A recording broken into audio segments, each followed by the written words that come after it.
नमस्कार मित्रांनो, सादर करत आहे कमळी. आपण जर आजच्या भागात बघितलं तर फारच धमाल येणार आहे. कारण की काल कमळीला एवढा त्रास दिला असतो, की कामिनीने तिला प्रत्येक वेळेस काही ना काही कामात गुंतवलेलं असतं आणि हे सर्व निंगी पाहत असते. परंतु जेव्हा कमळी रक्तदान करण्यासाठी जाते, त्यावेळेस ती जी न म्हणजे रक्तदान करत असताना जी नळी असते ती कट करते, कापते आणि ती कट केल्यामुळे सर्व रक्त हे जमिनीवर पडतं आणि त्या ठिकाणी सिस्टरसुद्धा नसतात, डॉक्टरसुद्धा नसतात. तिथे ऋषी येतो तर पाहतो तर काय सर्व रक्त हे जमिनीवर पडत आहे आणि मग तो ओरडतो, "डॉक्टर, डॉक्टर, सिस्टर, सिस्टर." आणि मग त्या ठिकाणी डॉक्टर येतात आणि डॉक्टर बघतात, की हा काय प्रकार घडला आहे. हे कसं काय, हे कोणी कट केलं आहे? तेव्हा ऋषी म्हणतो, "कोणीतरी ट्यूबची रक्तदान ट्यूब कट केली आहे." आणि मग ऋषीला सुद्धा राहवत नाही. डॉक्टर म्हणतात, "चला आपण हिला पटकन हॉस्पिटलमध्ये घेऊन जाऊ. फार सीरियस पेशंट आहे." मग त्या ठिकाणी निंगीला आणि तो तिचा भाऊ असतो बंड्या, त्याला सुद्धा बोलावलं जातं. ऋषी म्हणतो, "बंड्या, निंगी चला, चला लवकर हिला घेऊन हॉस्पिटलमध्ये." आणि मग ते मोठ्या हॉस्पिटलमध्ये घेऊन जातात. तिथे गेल्यानंतर ट्रीटमेंट सुरू असते. डॉक्टर म्हणतात, की "रक्तकट भेटला का?" ऋषीला काही समजत नाही काय करावं.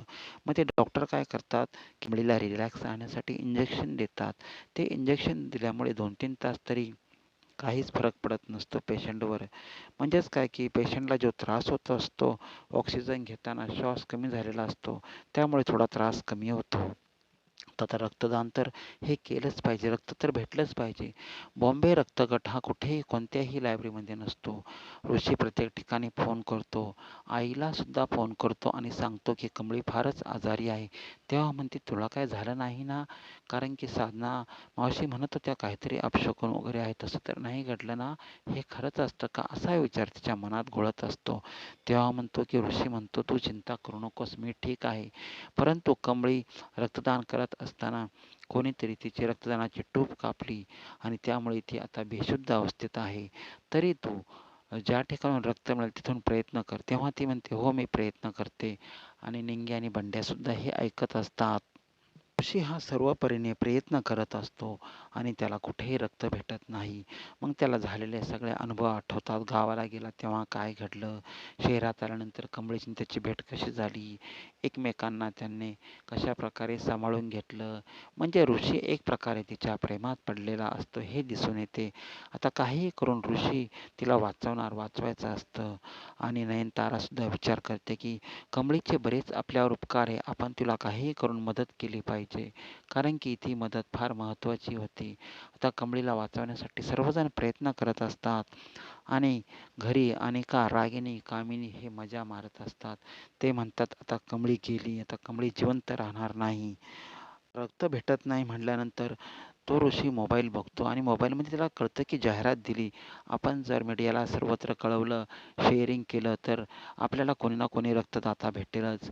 म्हणून तो काय करतो, निंगीला, बंड्याला, तिच्या मैत्रिणीला सांगतो, की तुम्ही विनंती करा, की आम्हाला रक्तगटची फार गरज आहे. मग निंगी सर्वांना हात जोडून सांगते, की माझी बहीण कमळी, हिला बॉम्बे रक्तगटाची फारच गरज आहे. ज्यांच्याकडे कोणाकडे रक्त असेल त्यांनी अत्यंत ताबडतोब गरजेचं आहे, त्यांनी ताबडतोब यावे, असं ती निंगी सर्वांना हात जोडून सांगत असते. आणि मग निंगी रडत असते, म्हणते, "माझी बहीण, माझी मैत्रीण कमळी ही सर्वांचं कल्याण करणारी आहे. कृपया करून ज्यांच्याकडे बॉम्बे रक्तगट असेल त्यांनी ह्या हॉस्पिटलमध्ये यावं." असं ती सर्वांना सांगते. व्हिडिओ शूट केल्यानंतर तो सर्व मीडियावर टाकतो. Facebook, YouTube, चॅट अशा प्रकारे तो त्यांना सुद्धा सांगतो, तुम्ही सुद्धा सर्वांना शेअर करा.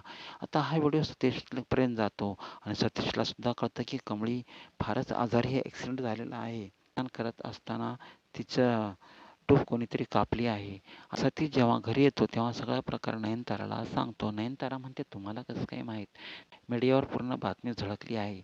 मग ती सुद्धा कमळीला वाचवण्यासाठी निघते आणि त्यानंतर त्या ठिकाणी जे असतात राधिका आणि साधना, ते म्हणतात, नेमकं काय झालं आहे? कोणती मुलगी आजारी आहे? आपण पण जाऊया का बघायला? म्हणून राधिका सरूला घेऊन म्हणजे साधनाला घेऊन हॉस्पिटलमध्ये जाते. त्यावेळेस त्या ठिकाणी राजन भेटतो आणि राजन भेटल्यानंतर राजन म्हणतो, "हां, ही कोण आहे?" तेव्हा ती म्हणते, "तुम्हाला पहिल्या दिवशी जेवण दिलं होतं ना, ती आहे." मग राजनला सगळं आठवतं, की म्हणजे तिने आपल्याला जेवण दिलं होतं घरच्यासारखं. ही माझी बायको तर नाही, परंतु ती कारण की चेहरा दाखवत नसते. तेव्हा तेवढ्यात फोन येतो आणि राजन म्हणतो, "मला निघालं पाहिजे." तो म्हणतो, की "माझी फार अत्यंत जाणे आवश्यक आहे." आणि त्यापूर्वी राजन काय करतो, तो फोटो जो दिलेला असतो त्याच्या बायकोचा, तो जो फोटोग्राफर असतो, तो फोटोग्राफरला फोटो देतो आणि सांगतो, "ही माझी पहिली बायको आहे आणि तिची मुलगी कशी आहे हे मला पाहिजे आहे." तेव्हा म्हणतात, की "तो पहिला फोटो दिला तो कोणाचा होता?" तो म्हणतो, "तो दुसऱ्या बायकोचा होता, रागिणीचा." आणि फोटोग्राफर म्हणतो, "तुम्ही माझी परीक्षा पाहत होता का? की खरं काय आणि खोटं काय?" ते म्हणतात, "तसंच समजा, परंतु माझी मोठी मुलगी हरवली आहे आणि तिचा शोध घेणं फार गरजेचं आहे. कृपया काहीही करून तुम्ही फोटो तयार करा." तेव्हा तो म्हणतो, की "पैसे डबल लागतील आणि वेळसुद्धा जास्त लागेल." तेव्हा ते म्हणतात, "हे घ्या ॲडव्हान्स पैसे." आणि मग पैसे दिल्यानंतर तो सांगतो, की "हा फोटो ब्लर आला आहे तुमच्या बायकोचा, त्यामुळे वेळ लागेल." "ठीक आहे," तो म्हणतो. नंतर अन्नपूर्णा मॅडम म्हणतात, अनेकाचा फोटो सेम त्याने हुबेहूब तयार केलेला आहे. तसेच आपल्या मोठ्या नातीचा सुद्धा तो फोटो तयार करेल. त्यामुळे ते अन्नपूर्णा म्हणते, "लगेच रेखाचित्र तयार करणार आहे का?" तर तो म्हणतो, "नाही, आत्ता नाही, नंतर करणार आहे." आणि इकडे हॉस्पिटलमध्ये सर्व टेन्शनमध्ये असतात. कारण की बॉम्बे रक्तगट हा कोणाकडे नसतो आणि ती डॉक्टरसारखी ती म्हणते, "भेटला का रक्तगट?" तेव्हा ऋषीला कुठून तरी खबर लागते, की एका हॉस्पिटलमध्ये बॉम्बे रक्तगट आहे. तेव्हा तो पटकन जातो त्या ठिकाणी. परंतु तिथे गेल्यानंतर सुद्धा रक्तगट हा अगोदरच कोणीतरी घेऊन गेलेला आहे. म्हणजे तो जे रक्त असतं बॉम्बे रक्तगट कोणीतरीच अगोदर घेऊन गेलेलं असतं. त्यामुळे ऋषी पुन्हा माघारी फिरतो आणि मग काय करायचं आता? हा रक्तगट भेटत नाही म्हणून सर्वांना टेन्शन आलेलं असतं. डॉक्टर पुन्हा इंजेक्शन देतात आणि तिला बेशुद्ध अवस्थेत ठेवतात. आता दुसरीकडे राजन हा स्वतः तिथे येतो कारण की बॉम्बे रक्तगट असतो आणि बॉम्बे रक्तगट असल्यामुळे तो कमळीला रक्त पुरवतो. आता रक्त पुरवल्यामुळे काय होतं की कामिनी पुन्हा त्या ठिकाणी येते ती म्हणते, "आता ही याच्यातून सुद्धा वाचली."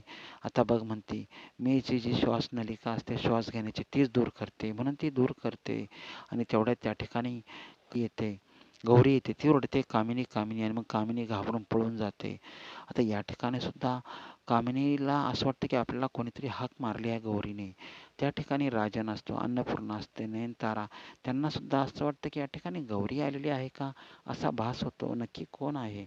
आणि मग कामिनी निघून जाते. आता ऋषी हा लक्ष ठेवतो की तिची श्वासनलिका कोणी काढू नये म्हणून. डॉक्टर म्हणतात, "तुम्ही काळजी घ्या. कोणी येऊन काहीही करून इथं जातं. त्यामुळे तुम्ही इथे लक्ष ठेवा." तर आता कमळी जगेल की नाही किंवा कमळी वाचणार की नाही? परंतु कमळीचा जीव हा सरूने वाचवला आहे, गौरीने वाचवलेला आहे. त्यामुळे सरूने वाचवल्यामुळे परंतु सरू ही तोंड काही दाखवत नाही, आणखीन तोंड लपवून ठेवते. त्यामुळे नयनतारा, अन्नपूर्णा आणि राजन यांना माहीत नसतं की ही बाई नेमकी कोण आहे. आता पुढे आणखीन म्हणजे धमाल येणार आहे कारण की सरू खरं काय आहे ते सांगायलाच मागत नाही. आता बघूया पुढे काय होतंय.